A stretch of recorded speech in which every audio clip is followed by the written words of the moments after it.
பெண்களுக்கு நிறைய இங்கே ஆதரவு இருக்கு. என்னங்க அப்படின்னு கத்தம் போட்டா ஊரே கூடிடும். பொம்பளை பிள்ளை ஸ்கூட்டியில் விழுந்தா 100 பேர் தூக்குறான். அந்த பொண்ணு எழுந்து அங்கிட்டு நிற்கிது, அப்புறம் பைக்கை தூக்கிட்டு இருக்கான். எங்க அந்த பொம்பளை காணும் காணும் காணும் காணும் நான் அங்கிட்டு நிற்கிறேன்டாக்குது. அதை நம்ம வந்து மல்லாக்க போனா குட்டி திச்சிட்டு போடுறது அப்படின்னு வேலைக்கு போயிட்டு விழுந்து கிடக்குறான். பாவம் அவனை யாரும் தூக்கி விடாது. அவன்ட்டு தானே தூக்குறாங்க, செல்லுகள்ல தூக்கிட்டு விடுறாங்க. பெண்ணும் ஒருங்கிணை சேர்க்கை பண்ணிட்டு குழந்தைய கொண்டாங்க. இயற்கைக்கு மாறான புணர்ச்சின்னு தான் சட்டம் சொல்லுது. இயற்கை கிடையாது, அது இயற்கைக்கு மாறான புணர்ச்சி. இப்ப ட்ரம்ப் அறிவிச்சானதான் தப்புன்னு சொல்றாங்க. இங்க எல்லாம் அளவு கிடையாது. மண்டை மேல கொண்ட வச்சுக்கிட்டு தெரிஞ்சு தொலைச்சு கட்டுவாங்களான் அவன். சார் வணக்கம். வணக்கம். எப்படி இருக்கீங்க? நல்லா இருக்கு சார். இப்போ எந்த பக்கம் பார்த்தாலும் ஊடகமாக இருந்தாலும் சரி, பத்திரிகையாக இருந்தாலும் இந்த கள்ளக்காதல் அப்படிங்கிற விஷயம் வந்து ரெகுலராக வந்துட்டு இருக்கு. இதை பற்றி என்ன நினைக்கிறீங்க? ஃபர்ஸ்ட் இந்தியா ஃபுல்லாக ஒரு சர்வே எடுத்தாங்க. திரும்ப தாண்டி உறவுல எந்த மாநிலம் ஃபர்ஸ்ட்டுன்னு. எந்த மாநிலம்? தமிழ்நாடு. 2வது மத்திய டெல்லி, 3வது ஹரியானா, 3 தான் ஃபர்ஸ்ட்டில் தமிழ்நாட்டில். தமிழ்நாட்டில் எந்த மாவட்டம்? காஞ்சிபுரம் ஃபர்ஸ்ட்டு. ஸோ இந்த திருமணம் தாண்டி உறவு அப்படிங்கிறது சங்க இலக்கியத்தில் தான் இருந்திருக்கு. இல்லாத ஒன்றெல்லாம் புதுசாகலாம் நடந்தில்லை, இருந்துக்கு. இப்போ அதனால அந்த திருமணம் தாண்டி உறவுனால ஏற்படும் கொலை விகிதாச்சாரம் அதிகரிச்சிருக்கு. ஆமாம் சார். இப்போ இந்த வீக்லேயே வந்து பார்த்தீங்கன்னா, அதாவது கள்ளக்காதலால் வந்து கத்தி குத்து நடந்திருக்கு, கடப்பாறை குத்து நடந்திருக்கு. அதோட அந்த கிரைம் ரேட்டிங்ஸ் வந்து அதிகரிச்சிருக்கு. அது ரொம்ப வருத்தப்படுறது விஷயம். கள்ளக்காதலுக்கா பிரியாணி அபிராமி 2 குழந்தைகளை கொலை பண்ணது. இங்கே கிருஷ்ணகிரியில் குழந்தைய கொலை பண்ணியிருக்கு லெஸ்பியனுக்காண்டி. லெஸ்பியன் பெண் தோழிகள், பெண் லெஸ்பியனுக்காண்டி கொலை பண்ணியிருக்கு. இதெல்லாம் கொஞ்சம் டைஜஸ்ட் பண்ணிக்கிற மாதிரி விஷயம் இல்லை தானே. திருமணம் தாண்டி உறவுங்கிறது அது சரி தப்புங்கிறது அது பெரிய லாபி. அது பேசுறது பெரிய டாபிக். அதுக்கு நிறைய ரீசன்ஸ், அவங்க பாசிட்டிவ் சைடு நிறையா சொல்லுவாங்க. முற்போக்குன்னு சொல்கிறாங்க. அதெல்லாம் கிடையாது, முற்போக்கெல்லாம் கிடையாது. அது ஒரு லாபி. அது பேசணும்னா பேசிகிட்டே தான் இருக்கணும். ஆனால் உயிர் சேதம் ஏற்படுது. அதில் எக்ஸ்பெஷலி மென்ஸ்னால நடக்கிறது இல்லை. உதாரணத்துக்கு ஒரு ஆண் தன் குழந்தைகளை கொலை செய்துவிட்டு விட்டு வெளியேறுவதில்லை. பெண்ணு தான் குழந்தைகளை கொலை பண்ணிட்டு விட்டு வெளியேறாங்க. நிறைய பார்த்துட்டு வர்றோம். கள்ளக்காதலன் இதோட முதல் தாரத்து பிள்ளை பெண் பிள்ளையோட தப்பாக நடக்கிறான். கள்ளக்காதலி அது மற்றோட முதல் தாரத்து பெண்ணை கள்ளக்காதலனுக்கு விருந்தாக்குது. இந்த உறவு முறை கசாமுசன்ல குழப்பமா இருக்கு. விருந்தாக்குது. அவனுக்கு அந்த புள்ள மேல பாசம் இருக்காதுல்ல, அது அவன் பெற்றது இல்லை. அதை தொட்டு சொல்ல வர்ற. அதனால திருமணம் தாண்டி உறவுங்கிறது இப்போ அதிகமாயிட்டுங்கிறது உண்மைதான். அது ஒரு பெரிய அஃபென்ஸாகவே இப்போ இல்லாத அளவுக்கு அதை எப்படி சொல்றது, நார்மலைஸ் ஆகுது. ரொம்ப நார்மலாக அது அப்படிதான்ங்கிற மாதிரி சொல்றாங்க. அதுக்கு சொல்லுவார். Okay sir. இந்த கள்ளக்காதலை அதை தடுக்கிறதுக்கு ஏதாவது சட்டங்கள்? ஏன்னா பாதிக்கப்படுறது நிறைய ஆண்கள் தான் பாதிக்கப்படுறாங்க. குழந்தைகள் ஆண்கள் பாதிக்கப்படுறாங்கன்னா ஆண்களுக்கு ஃபேவரெல்லாம் இப்போ கோர்ட்டெல்லாம் செயல்படுது. பெண்களுக்கு சட்டம் சாதகமாக இருந்துன்னு சொல்லலாம் சும்மா. அதெல்லாம் இப்போ ஜட்ஜஸ் இண்டிவிஜுவலாக முடிவெடுக்க ஆரம்பிச்சிட்டாங்க. ஓன் டிஸ்கிரிப்ஷன் பவர்னு சொல்லுவாங்க. தன் விருப்ப உரிமை அதிகாரம். தனக்கு அதிக ஆர்டர் போடுறது அதிகாரம் இருக்குது. சுப்ரீம் கோர்ட் ஜட்ஜு கூட இந்த ஜீவனாம்சம் கேட்டு போய் நின்று லேடிஸை பிடிச்சி கத்தி விட்டார். உனக்கு வேறு வேலையே இல்லையா, வேலைக்கு போக மாட்டியா, எம்இ படிச்சிருக்கேன், இப்போ பெங்களூர் ஹைதராபாத்தில் வேலை இருக்குது, ஐடி கம்பெனி பாரு அப்படின்னு சொல்லி சத்தம் போட்டு விட்டார். ஸோ அந்த அளவுக்கு இருக்குது. பெண்கள் ஒரு பக்கம் பாதிக்கப்படுறாங்கன்னா சிறப்பு சட்டங்களை வைத்து தவறாக பயன்படுத்துறது ஒரு பக்கம் இருக்குது. ரீசெண்டாக திருவண்ணாமலையில் தானே தன்னை ஒரு 8 பேர் சேர்ந்து ரேப் பண்ணிட்டதா சொல்லி ஒரு போக்சோ வழக்கு கொடுக்குது. அதான் விசாரணை அப்படி நடக்கவே இல்லை. அப்படி ஒரு இதுவே இல்லைன்னு அப்போ எவ்வளோ போலீஸ் பவர் வீணாவது. ஒரு சிறப்பு சட்டத்தை எவ்வளோ தவறாக பயன்படுத்த முடியுது. சிறப்பு சட்டம் என்பது வெடிகுண்டை போல. அது சரியாக பயன்படுத்தினாதான் எதிரிகள் அழிக்கும். மிஸ்யூஸ் பண்ணிங்கன்னா நம்ம மேலே வெடிச்சிடும். அது கவனமாக கையாள வேண்டியது சிறப்பு சட்டங்கள். அதுக்கு சொல்லணும். இந்த சிறப்பு சட்டத்தை வந்து பெண்கள் வந்து தவறாக கையாளுறாங்களா?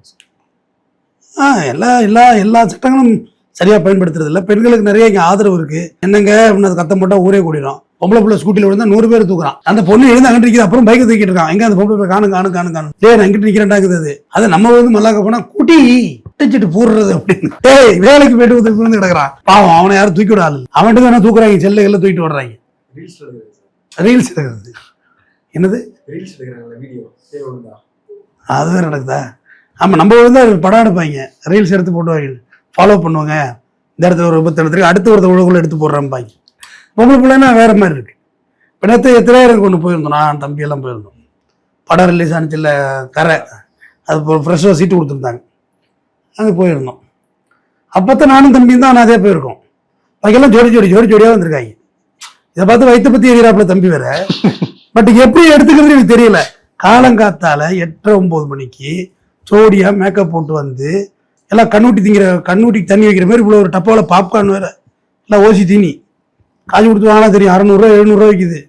11 கோயம்புத்தூர்ல 2000 தூக்க வராது எனக்கு. கண்ணுக்குட்டி வைக்கிறாங்க தண்ணி, இப்போ கண்ணுக்குட்டி தெரியும், மாட்டு கண்ணுக்குட்டி, அதுக்கு ஒரு டப்பா மாதிரி வச்சு அதில் ஒரு பவுட்ரு மிளகாத்தூள் மாதிரி தூவுறாங்க, தூவி மறக்குன்னு திங்கிதுங்க. ஒரே பசுக்காக வேறு இருக்கிறாங்க. அதை பார்த்து வயிற்றுச்சல் அப்படி நீ சொன்னால் வயிற்றுச்சல்னு சொல்லுவோம், அப்படி தானே சார் உங்களுக்கு வயசாகிட்டு வயிற்றுச்சல் வந்துருச்சு அப்படின்னு. அது இருக்கட்டா, அவர் சிரிக்கிற சிரிப்பை பார்த்தா அவர் வந்துருப்பாப்புல இருக்கு அந்த படத்துக்கு. ஜோடியாக இருக்காங்க. அப்படி ஜோடியாக போனது நான் தப்பு சொல்ல தம்பி. அங்கே பசுக்காக இருக்கிறது தப்பு தானே, அது ஒரு பொது வழி தானே. தம்பி எல்லாம் சின்ன பையன், அரியா பையன், தனியாக வந்திருக்காப்புல என்னோட, திரும்பி பார்க்குறாப்புல. அரியா பையனுக்கு அங்கே என்ன சார் வேலை, திரும்பி பார்க்குற வேலை? அரியா பையனா 25 வயசுக்கு மேலே உள்ள பையன் தானே, வாழ்க்கையில் அப்படி ஒரு சம்பவம் பார்த்துருக்க மாட்டாரு. திரும்பி பார்க்குறாப்புல. படம் இங்கே ஓடுதியா, பின்னாடி பெரும் படம் ஓடுதுன்னு தெரியும், எனக்கும் தெரியும். முன்னாடி தான் படத்தை உட்காந்து பாரு. நான் படம் நல்லா பார்த்துட்டு தீவிரமாக படம் பார்க்குறேன். நான் படமும் பார்ப்பேன், 2.5 மணி நேரம் சைலண்ட் முடிச்சு எடுக்கவே மாட்டேன். படம் பார்த்துட்டு தான் வெளில வரணும், கதை அப்போ தானே புரியும். இவர் பின்னாடி பார்க்குறாப்புல. இங்கே வந்து கேட்குறேன், படத்தோட ஹீரோ பேர் தனுஷ் அப்படிங்கிற, தனுஷா நடிச்சாரு அப்படின்னு. பின்னாடி உட்காந்து பார்த்தா அப்புறம் முன்னாடி படம் முடியல ஒண்ணுச்சு. ஓகே சார், இந்த கள்ளக்காதல் மாதிரி இந்த ஓரினை சேர்க்கை வந்து நிறைய அதை நான் என்டர்டைன் பண்றது இல்லை. அது இயற்கைக்கு மாறானது, அது தவறான புணர்ச்சி. ஒரு ஆணும் பெண்ணும் புணர்வது தான் சரி, அதுதான் இயற்கை. எந்த மாடு ஆடு ஓரினை சேர்க்கை செய்யுதா? இல்லை. குரங்கு வந்து சுய அன்பம் செய்யுது, மனுஷனும் சுய அன்பம் செய்யறான். பட் குரங்கு ஒரு ஆண் குரங்கும் சேருவதில்லை. இது விக்கிபீடியாவில் எடுத்து படிங்க, இல்லாட்டி நான் எங்கே படிச்சேங்கிறது தெரியணும்ல. ஓரின சேர்க்கைங்கிறது நான் அளவுப்பாது, அது தப்பு. மனித குலம் அழிந்து விடும். பெண்ணும் ஓரின சேர்க்கை பண்ணிட்டு குழந்தைய கொண்டாங்க. இயற்கைக்கு மாறான புணர்ச்சின்னு தான் சட்டம் சொல்லுது. இயற்கை கிடையாது, அது இயற்கைக்கு மாறான புணர்ச்சி. இப்போ ட்ரம்ப் அறிவிச்சிட்டான அதெல்லாம் தப்புன்னு சொல்றாங்க. இங்க எல்லாம் அளவு கிடையாது, மண்டை மேல கொண்ட வச்சுக்கிட்டு தெரிஞ்சு தொலைச்சு கட்டுவாங்களானவன். அது எப்படி ஒத்துக்க முடியும் தம்பி? ஆணை படைத்தது பெண்ணுக்கு, பெண்ணை படைத்தது ஆணுக்கு. நான் மகிழ்ச்சியாக இருப்பதுன்னு இருக்கிறோம். பட் ஒரு ஆணை எப்படி மகிழ்ச்சியா இருக்க முடியும்? சங்கட்டமா இருக்காது? ஒரு பெண்ணு மகிழ்ச்சியா இருக்க முடியும்? அதுல இந்த சின்ன சின்ன பசங்கள்லாம் வந்து கடத்தி வந்து ஓரின சேர்க்கையில் ஈடுபடுறது மாதிரியான செய்திகள். எப்ஸ்டீன் ஃபைல்ஸ் எப்படி வந்துச்சு? எப்ஸ்டீன் ஃபைல்ஸ் இதோட பரிணாமம் தானே. அது ரொம்ப தப்பு, அது ரொம்ப தப்பு. குழந்தைகளை தான் பார்க்கணும். அதெல்லாம் சரி, அதை நியாயப்படுத்துறீங்க, அதை டிவியில் பேட்டி எடுக்கிறீங்க உட்காந்து. நீங்கள் யார் ஆணா இருப்பீங்க, யார் பொண்ணா இருப்பீங்கன்னு கேட்குது. இதெல்லாம் ஒரு டிஹெச், இதெல்லாம் ஒரு கொஸ்டினா? அவன் தவிச்சு போயிருக்கணும் 90s கிட்ஸ் எல்லாம் கல்யாணம் ஆகுமா. இதெல்லாம் கேட்டாங்கன்னா வேற மாதிரி ஆகிடும். அதுதான் இருக்காங்க. இப்போ கல்யாணம் பண்ணி வேண்டியதுதானே, தாங்குவாங்க ராணி மாதிரி. ஏன்னா வாழ்க்கையில் காணாமல் கண்டு பார்த்ததில்ல, பத்திரமா வச்சுக்குவாங்க. அதை விட்டுட்டு பெண்ணும் அதெல்லாம் எப்படி? அது எனக்கு உடன்பாடு இல்லாத விஷயம். ஓகே சார், இப்போ அம்பத்தூரில் அது மாதிரி ஒரு சிறுவனை கடத்தி வந்து சீண்டலில் ஈடுபட்டவருக்கு வந்து 27 வருஷம் வந்து சிறை தண்டனை. 27 100 வருஷமாக கொடுத்துருக்காங்க தண்டனை. ராமநாதபுரத்தில் பார்த்தேன். அதெல்லாம் ஹெவியாக இருக்குது பனிஷ்மெண்ட் எல்லாம். போக்சோலாம் கை வச்சிடாதீங்க. பொண்ணை லவ் பண்ணுறது கூட இப்போ பர்த் சர்டிஃபிகேட் வாங்கி பார்த்துருங்க. 18 வயசு பூர்த்தி ஆகிருக்கிற இல்லம்மா, நம்மளால போக முடியாதுமா ஜெயிலுக்கு, நீ போயிடுமான்னு சொல்லிடுங்க. தம்பிக்கு தான் சொன்னேன், சொல்கிறேன், பார்த்து ஜாக்கிரதையா இருங்க. ஓகே சார், இப்போ அதே மாதிரி வந்து இப்போ நிறைய இந்த பாலியல் தொல்லைகள், அதே மாதிரி இப்போ 70 வயசு பாட்டியை வந்து ஒரு பிளம்பர் வந்து 80 வயசு புளியந்தோப்பில், இது தொடர்ச்சியாக நடந்துகிட்டே இருக்கு சார். இதுக்கு ஒரு எண்டே கிடையாதா? எண்டு நான் சொல்லுவேன், ஆனால் முரண்பாடாக இருக்கும். பரவாயில்லையா? 22 வருஷமா நான் மேடையில் பேசிட்டு வர்றேன். விபச்சார விடுதிகளை அரசாங்கம் அங்கீகரிக்க வேண்டும், அதுதான் என்னுடைய கண்டுபிடிப்பு. அதுதான் நான் 18 வயசுலேருந்து மேடையில் பேசுகிறேன். ஒரு குற்றத்தை குறைக்கணும்னா ரெகுலரைஸ் பண்ணணும். கலாச்சாரத்தை குறைக்க அரசாங்கம் என்ன செய்யுது? தானே பாட்டில் வித்துச்சு, நானே கொடுக்குறப்பா குடிச்சிட்டு செத்துறாதீங்கன்னுச்சு. கரெக்டா? விபச்சார விடுதியை வந்து பாம்பே அங்கீகரிச்சாங்க. ஏன் பாம்பே அங்கீகரிச்சாங்க? குற்றங்களை குறைக்க வேறு வழி இல்லை. ஒரு கேங்ஸ்டர் வாரம் இருந்துச்சு, பாம்பே நீ கட்டுப்பாட்டுக்குள்ள வந்துட்டு. கல்கத்தாவை கண்ட்ரோல் பண்ண பார்த்தாங்க, நீ கல்கத்தா கண்ட்ரோலுக்குள்ள வந்துருச்சு. அப்போ குற்றத்தை குறைக்கணும்னா வேறு வழி கிடையாது. இதுதான். ஆனால் இது நான் சொல்கிறது முரண்பாடாக உங்களுக்கு தெரியும். தெரிஞ்சால் அதை பற்றி எனக்கு ஒன்றும் கவலை கிடையாது. நீங்களே ஒரு காலத்தில் ஒத்துப்பீங்க. ரெகுலரைஸ் பண்ணணும்னா என்ன பண்ணுறது தம்பி? திருட்டே ஒழிக்கணும், சுத்தமாக நாட்டுன்னா என்ன பண்ணணும் சொல்லுங்கள்? எல்லாருக்கும் சாப்பாடு, எல்லாருக்கும் சமவீத பொருளாதாரம், ஒரு ஏற்றத்தாழ்வு இல்லாமல் இருந்தால் திருட மாட்டோம். அதுக்கான நெசசிட்டி இருக்காதுன்னு சொல்ல வரேன். அது ஏன் இருக்கணும்? எல்லாரும் சிங்கப்பூரில் வந்து ரோட்டில் பணம் கிடந்தா கூட யாரும் எடுக்க மாட்டாங்க. காரணம் எல்லாரும் சம பொருளாதாரத்தில் இருக்காங்க. கூலிக்கு கொலை பண்ணா எல்லாரும் வேலை வாய்ப்பு இருந்தால் ஏன் கூலி கொலை பண்ண போகிறான்? உனக்கு ஒரு வேலை இருந்தால் பண்ணுவேன், வேலைக்கு போயிடுவில்ல. வேலை இல்லை, வேலை திண்டாட்டம். அப்போ ட்ரைனேஜ் இல்லாமல் மழை பெய்ஞ்சுது சென்னையில், மழை வெள்ளம், மழைநீர் வெடிகால் திட்டம் வச்சாங்க. அப்போ தண்ணி நிற்கல. இல்லை, ட்ரைனேஜ் சிஸ்டம் வேணும், ஆணுக்கு வேணும் பெண்ணுக்கு வேணும். அது பல ஸ்பாக்கல்ல இல்லீகலாக நடந்துகிட்டு தான் இருக்கு. விபச்சாரமே இல்லைன்னு எவனாவது கமெண்ட் அடிச்சா தொலைச்சு கேட்டுருவான். எல்லா ஊர்லையும் இருக்கு, எல்லா ஊர்லையும் எல்லா லாஜிலையும் இருக்கு. இருக்கா இல்லையா? இப்போ ரீசெண்ட் டைம்ல கூட அதாவது எல்லா ஆண்களுக்கும் வந்து இது மாதிரி ஃபுல் சர்வீஸ் இருக்கு அப்படிங்கிற மாதிரி மெசேஜ் எல்லாம் கால் பண்ணால் வந்துச்சு. எல்லா ஸ்பாக்கர்லையும் சொல்கிறாங்க தம்பி. நேரடியாக கேட்கலாமே. ஆனால் ஜஸ்ட் ஃபோன் போட்டு ஒரு கேளுங்க, ஸ்பீக்கர் போட்டு காட்டுறேன், எல்லா இதுலேயும் சொல்கிறாங்க. வாங்க சார் பேசிக்கலாம் சார், ஃபுல் சர்வீஸ் ரெக்கார்டே கிடைக்கும், ஃபுல் சர்வீஸ் வாங்க பேசிக்கலான்னு. அது ஒரு தொலைக்காட்சியில் உட்காந்து பேசி காமிச்சேன்னா தான் எல்லா இதுலேயும் நடக்குது தம்பி. அது ஏன் இல்லீகலாக வருமானம் போகணும்? லீகலைஸ் பண்ணால் அரசாங்கத்துக்கு வருமானம் தானே. டாஸ்மார்க் அது குறைக்கலாம்ல. டாஸ்மார்க்கோட அநியாயம் தம்பி, வைத்த பற்றி எரியுது தம்பி. அதை பார்த்தாலே எனக்கு இந்த சமுதாயம் இப்படி போயிட்டு 200 பைக் நிற்கிது காலைல 12 மணிக்கு கடை திறந்தோன்னு 200 பைக் நிற்கிது தம்பி. எப்படி உருப்புறோம்? ஒரு நைட்டில் ஒரு வார கடைசி நாளில் வெள்ளிக்கிழமை சனிக்கிழமையில சாப்பிட்டு சந்தோஷமாக இருந்தோம், பத்திரமா வீட்டுக்கு போய் தொலைங்கடா, செத்துக்கு தொலைஞ்சிடாங்க, மார்ச்சேரி பக்கம் போயிடாதீங்க, பத்திரமா வீட்டுக்கிட்டு போனால் அது ஓகே. நீங்க சொல்ற வார இறுதியில பப் கலாச்சாரம் தானே சார் இங்க போயிட்டு இருக்கு. அது நம்மள்ட்ட காசு படைச்சவங்கள்ட்ட இப்போ அங்கே போகிறாங்க. காசு இல்லாத நம்ம என்ன பப்பில் போய் அழைச்சி ஒரு ஃபிகர் அழைச்சிட்டு போய் செலவு பண்ணுறது காசு இருக்கா அவன்கிட்ட? இல்லையே. அப்புறம் அதுக்கெல்லாம் 1.5 லட்சம் 2 லட்சம் 3 லட்சம்லாம் வாங்குவாங்க. அழைச்சி போய் விடிய குடிச்சு குதிக்கிறாங்க. தமிழ் சொல்லுவார்ல இப்போ புதுப்பேட்டையில், உங்களெல்லாம் வீட்டில் தேட மாட்டாங்க, இப்படி குத்திட்டு இருக்கீங்க அப்படின்னு. உண்மையாக தாங்க. ஏன் நான் வந்து ரொம்ப விட்டே சேனல் தம்பி. எனக்கு மெரினா பீச்சில் உட்காந்து தடவிட்டு இருக்காங்களா, அதே எனக்கு பிடிக்காது. என்னடா அது பப்ளிக் பிளேஸில் 4 பேர் வர்றான் போகிறான், உன் அப்பா வயசில் உள்ளவனும் வர்றான், உன் அண்ணன் வயசில் உள்ளவனும் போகிறான், சின்ன சின்ன பிள்ளைங்கள்லாம் டூர் பிள்ளைங்கள்லாம் அழைச்சி வந்து காமிக்கிறாங்க. இது என்னம்மா பழக்கம்? அது மணல் ஒழிப்பு திட்டம் தான் கொண்டு வரணும். புதர் ஒழிப்பு திட்டம் பேர் மணல் ஒழிப்பு திட்டம். மண்ணில் இறைக்கணும், போய் டப்பு டப்புன்னு சுற்றி மண்ணில் இறைக்கணும் தம்பி. அப்படி இருக்கு. அது எனக்கு உடன்பாடு இல்லை. பப் கலாச்சாரம் எனக்கு எப்பயுமே உடன்பாடு இல்லை. அவ்வளவா தம்பி நம்ம இப்போ பொருளாதாரத்தில் மிதமிஞ்சு போயிட்டோம். குடிச்சிக்கிட்டு திக்குன்னு ஆடிக்கிட்டு அது என்ன குழப்பது? எல்லையை மீறவும் கூடாதான், எல்லைக்குள்ளே இருக்கணும். அது என்னது தெரியலை எனக்கு. அது நமக்கு வரலவும் இல்லை. என் வயசுக்கு போய் டான்ஸ் ஆடினா நல்லா இருக்கும், அதெல்லாம் நமக்கு செட் ஆகாது. சொல்கிறேன், நமக்கு அந்த கலாச்சாரம் இல்லை. ஈசிஆரில் போய் வெள்ளிக்கிழமை சனிக்கிழமை பூரா காரில் ஏசி ஓடுது, விடிய விடிய ஆணும் பெண்ணும் உட்காந்துருக்காங்க. என்ன பண்ணுறாங்கன்னு தெரியல. விண்ட்ஷீல்டு வரைக்கும் ஸ்கிரீன் எடுத்து விட்டிருக்காங்க. அது என்ன பண்ணுவாங்க தெரியல. அவருக்கு தெரிஞ்சிருக்கு போல இருக்கு. விண்ட்ஷீல்டுலாம் அதான் சார் அறியாத பையன் சொன்னீங்க. அறியா பையனை கேட்டால் தெரியும் என்னமோ நடக்குது காரில். ஃபேமிலி டிஸ்கஷனா? வீட்டிலலாம் இடம் இல்லை. ஈசிஆரில் பணம் காட்டலாம் இருக்குது. அப்புறம் என்னை தொட்டுட்டான், வச்சுட்டான், எடுத்துட்டான், காரை வச்சு விரட்டுறான்னு குத்துது. தம்பி தைரியமாக நீ ரோட்டுக்கு வந்துட்டு இல்லைம்மா, எல்லாம் இருக்கும் தான். ஒரு கை பார்த்துக்கோ. அப்புறம் போயிட்டு கண்ணை கசிட்டு நிற்கக்கூடாது, பஞ்சாயத்தை கூட்டக்கூடாது, தேவையில்லாமல் போலீஸை டென்ஷன் பண்ணக்கூடாது. அவன் எப்படி மாதிரி இருந்தான், இந்த மாதிரி இருந்தானா, அந்த மாதிரி இருந்தானா, இந்த என்கொயரி என் போலீஸுக்கு. அண்ணா யூனிவர்சிட்டி விஷயம்லாம் ஒரு சின்ன இதில் பிடிச்சது. இதெல்லாம் எங்கேயிருந்து பிடிச்சிருப்ப நீ? எங்கேயிருந்து பிடிக்கிறது அக்யூஸ்ட? அது ஒரு மாதிரி செட்டப்பில் பிடிச்சிட்டாங்க தம்பி, இல்லைன்னா பிடிச்சிருக்க முடியாது. இருட்டில் எங்கேருந்து அடையாளம் தெரிஞ்சுது தெரியல. இல்லை ஓகே சார். இப்போ இந்த லிவிங் ரிலேஷன்ஷிப் அதிகமாகிட்டு இருக்கு, இதை பற்றி என்ன நினைக்கிறீங்க? நல்ல சிஸ்டம் தான், எதுவுமே நம்ம கை கிட்ட மட்டும் தான் வருத்தமாக இல்லை. இல்லை சார், இப்போ அதுலேயுமே வந்து ஒரு 7 வருடம் வந்து வாழ்ந்துட்டு அதுக்கப்புறம் வந்து பிரியலை பிடிக்கலை அப்படின்னு பிரிஞ்சு போகிறத தாண்டி வந்து பையன் மேலே கேஸ் கொடுக்குற கல்ச்சர்லாம் வேறு. லிவிங்லாம் கேஸ் கொடுக்க முடியாது. லவ்விங் போயிட்டு இருக்க வேண்டியதுதான். நம்பி போய் நின்று பாருங்க ஸ்டேஷனில். என்னம்மா அது ஒரு கம்ப்ளைண்ட்டா?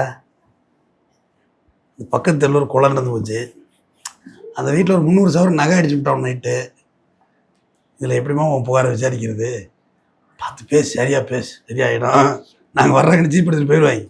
இந்த யூடியூப்பில் போய் கம்ப்ளைண்ட் கொடுத்தா விரட்டுறாங்கல்ல, சரி ஓடு வெளில ஓடு. யூடியூப்பில் ஏமாற்றிட்டாங்க, என்னை லவ் பண்ணிட்டாருன்னு போச்சு. வெளில ஓடு வர்றது எங்கே ஆடுறது இன்ஸ்டாகிராமில், இங்கே வந்து உயிர் எடுக்கு போடுமா இல்லைன்னு, அந்த மாதிரி ஆகிடும். Okay sir. இப்போ மும்பையில் நடந்திருக்குல்ல சார், ஒரு 7 வருஷம் வந்து லிவிங்ல இருந்திருக்காங்க, அவங்க குழந்தை இருந்திருக்கு, 2 பேரும் பிரிஞ்சு. குழந்தை இருந்தால் பிரச்சனை. குழந்தை இருந்தால் மாதம் மட்டும் எங்களை சாய்க்கிரஸில் ஆகிடுவார். குழந்தை இருந்தால் அவங்க லாக்கு தான், அதில் ஒன்றும் மாற்றம் இல்லை. ஏன்னா குழந்தை லீகலைஸ் ஆகிடும். குழந்தைக்கு அவரோட சுய சம்பாத்திய சொத்துல பங்கு கொடுத்துடணும். மாதம்பட்டியே வந்து குழந்தை தனக்கு பிறக்கலங்கிற பேர் தான் டைட் பண்ணி பார்த்தாப்புல. டிஎன்ஏ நம்ம இருக்க மாட்டோம், வேற எவனோ புழங்கிட்டான், சொம்பு புழங்காம தானே இருக்கு அப்படின்னு, திருவாரூரையும் சுத்தபத்தமாக இருக்கணும்னு அந்த மாதிரி தான் இவர் பிளான் பண்ணது. பட் இவருக்கு தான் அந்த குழந்தை நின்றுடுச்சு. அதோட தான் அவரும் பயங்கர டைட் பண்ணார்ல. கடைசியாக குழந்தைய ஏற்றுக்கிறேன், பஞ்சாயத்து முடிஞ்சு போச்சு டாட். இப்போ மாம்பே பிரச்சனையும் அப்படி தான், குழந்தை அவருக்கு தானே பஞ்சாயத்து டாட்டு தான், அது கொடுத்து தான் ஆகணும். இந்த பொண்ணு கொண்டு கொடுக்க தேவையில்லை. Okay sir. இப்போ பாடகி ஒருத்தங்க இசையமைப்பாளர் மேலே வந்து குற்றச்சாட்டு வச்சுட்டு இருக்காங்க. அதை பார்த்து தான் பேசணும். அதை பார்த்தாது குற்றச்சாட்டு சொல்கிறவங்க அந்த இசையமைப்பாளர் உடனே சொல்லியிருக்கலாமே, ஃபோட்டோ வெளியிட்டிருக்கலாம், பேரை சொல்லியிருக்கலாம்ல. எத்தனை இசையமைப்பாளர் இருந்துட போகிறான்? அனிருத்து, ஜிவி பிரகாஷ், ஏஆர் ரஹ்மான், இளையராஜாவெல்லாம் வயசாயிட்டு, கங்கை மனு வயசாயிட்டு, எம்எஸ்வி எல்லாம் உயிரோடு இல்லை. வேற யார் யார் யார் யார் சொல்லுங்க. யார ஜேம்ஸ் ஆரி ஜெயராஜ் அவரெல்லாம் ஃபீல்டே அவுட்டு. வேற யார் யார் யார் யார் ஒருத்தர் இல்லை. அவ்வளோதான் சொல்லிட வேண்டியதானே. விசாரிச்சு பார்த்துருவோம். சொன்னால் அடுத்து ஒரு வாரத்துக்கு அவங்க தான் கண்டென்ட் போட்டு மென்னு துப்ப வேண்டியதானே. Okay sir. இப்போ அதாவது பாதிக்கப்பட்ட போது வந்து கம்ப்ளைண்ட் கொடுக்காதவங்களாம் திடீர்னு வந்து பல நாள் கழிச்சு வந்து கம்ப்ளைண்ட்லாம் ரைஸ் அதான் இப்போ திடீர் போராளிகள்னு சொல்கிறாங்கல்ல. எப்போ நடந்தது? 10 வருஷத்துக்கு முன்னாடி ரேப்பு எங்கே நடந்துச்சு? அங்கங்கே நடந்துச்சு. எஸ்ஓசி வேணும்ல. லண்டனில் ஒரு வாட்டி நடந்துச்சு, அமெரிக்காவில் ஒரு வாட்டி நடந்துச்சு, கனடாவில் ஒரு வாட்டி நடந்துச்சு, கண்ணமாப்பட்டியில் ஒரு வாட்டி நடந்திருக்கு. என்னம்மா எஃப்ஐஆர் எப்படி போடுறது? போலீஸுக்கு எஸ்ஓசி வேணும், சீன் ஆஃப் அக்கரன்ஸ் வேணும், 3-4 எஃப்ஐஆர் போடக்கூடிய ஒரு கிரைமுக்கு எங்கம்மா போடுறது? சென்னையில் வச்சு தான் எஃப்ஐஆர் போட்டோன்னா அதில் ட்ரையல் அப்போ சார் கனடாவில் கூட நாங்கள் இருந்திருக்கோன்னு ஆரம்பித்தான்னா இன்டர்போல் போலீஸை கொண்டு போகணுமே. நீங்கள் இன்டராக இருந்ததுக்கு இன்டர்போல் போலீஸில் கூப்பிடணும் பஞ்சாயத்துக்கு. ஸோ அது பாசிபிள் இருக்காது. அதோடு தான் இந்த கள்ளக்காதல் எஃப்ஐஆர் போட முடியாமல் தடுமாறுறதுக்கு காரணம் எஸ்ஓசி 20-30 இடத்துல இருக்கும். ஒரு இடத்துல 2 இடத்துல இருக்காது தம்பி. வரிசையாக காரில் இருந்திருக்கும், லாஜில் இருந்திருக்கும், அங்கங்கே இருந்திருக்கும். எப்படி எஃப்ஐஆர் போடுறது? முதல் உடலுறவு எப்போ, லாஸ்ட் உடலுறவு எப்போ? அதுலேருந்து 7 வருஷம் 10 வருஷம் உடலுறவு கொண்டிருக்கோம். எந்த வருஷத்தை எஃப்ஐஆரை காமிக்கிறது? 10 வருஷமாக ஒருத்தர் ரேப் பண்ணிட்டு இருந்திருப்பான். என்கொயரி இப்படி தானே ஆரம்பிப்பாங்க. ரேப்புங்கிறது ஒன்ஸ் அட்டம்ப்ட். 10 வருஷம் ஒரு தொடர்ச்சியாக ஒருத்தர் பண்ணியிருக்க முடியும். அப்போ கேஸ் நிற்காது, ட்ரையல் பண்ண முடியாது கேஸை. சார் இத்தனை ஆண்டுகள் முன் வராதவங்க இப்போ வந்து முன் வந்துட்டு இருக்காங்களா? இப்போ குறிப்பிட்டது வந்து எனக்கு வந்து இப்போ நடந்துச்சு, எனக்கு சின்ன வயசுல வந்து ஹராஸ்மெண்ட் நடந்துச்சு அப்படின்லாம் இப்போ கம்ப்ளைண்ட் கொடுக்குறாங்களே சார். சின்ன வயசில் ஹராஸ்மெண்ட் நடந்தது யாருக்கு? ஹராஸ்மெண்ட்டில் எல்லாருக்கும் இருந்திருக்கு. அதுதான் சொல்ல வர்றேன். இந்த முறை தான் தப்பு. சின்மையை கொடுத்தாங்கல்ல வைரமுத்தையா மேலே, அந்த போய் கொடுத்துருக்கலாமே. அதுக்குரிய கல்யாணத்துல எல்லாம் கூப்பிட்டு வைரமுத்திட்டு காலில் விழுந்தாங்களே, எது கொடுத்தாங்க? அப்போ அவர் அசிங்கப்படுத்த யாரோ உங்களுக்கு பணம் கொடுத்து ட்ராமா பண்ணுறது தானே அர்த்தம். அதுக்கு ஏதோ பின்னின்று இயக்குறாங்க. பெருசாக நீங்கள் வரல. இப்போ வந்து நல்லா பாடுனுச்சு. என்ன பாட்டு? காலை எழுந்தவுடன் கண் விழித்து நல்லா காணவில்லை முதவியை காணவில்லை கிரிக்கெட்டோட போயிட்டு பாட்டு பாடுனுச்சே. எவ்வளோ அருமையாக இருந்தது பாட்டு தெரியுமா? ஏமா திறமையை அவ்வளோ வச்சுக்கிட்டு ஏமா இப்படி குப்பை மாரி வேலை பார்த்துட்டு இருக்கீங்க? திறமையை வைத்து போயிட்டே இருக்கணும், மேலே போயிட்டே இருக்கணும். போட்டுக்கிட்டு பின்னிக்கிட்டு அங்கனக்குள்ளே சிக்கிக்கிட்டு கிடக்கூடாது. தூக்கி விட்டுச்சிட்டு அடுத்த வேலையை பார்த்துட்டு போயிட்டே இருக்கணும் சார். இப்போ அதாவது கோர்ட்டு ஸ்டேஷனுக்கு போகிறத விட்டு இப்போ வந்து யூடியூப் சேனலில் கேமரா முன்னாடி வந்து தான் எல்லா குற்றச்சாட்டுகளை எடுக்கிறாங்க. இல்லை, இது ஒரு பிளாட்ஃபார்மாக அவங்க பயன்படுத்திக்கிறாங்க. இது பெரிய பிளாக்மெயில் வெஃபனாக மாறிடுது. இது 7 வருஷமாக பாலியல் அபியூஸ் பண்ணாருன்னு சொன்னாங்கல்ல, ஃபோட்டோ கொடுத்துட்டு வேலை முடிஞ்சு போச்சு. ஏன் சொல்ல மாட்டீங்க? அப்போ ஏதோ சம் ட்ராப்பிங் பண்ணுறீங்க தானே. இந்த பிட்வீன் கேப்பில் பஞ்சாயத்து பேச வர மாட்டாங்களா? வாய்ப்புகள் இருக்குது. அப்புறம் பஞ்சாயத்து பேச போயிட்டது. அப்படி ஒன்று நடக்கவே இல்லைன்னு போகிறது எல்லாம் தேவையில்லாத வேலை. தொடர்ந்து பேசுவோம். சிறப்பான தகவல் நன்றி சார்.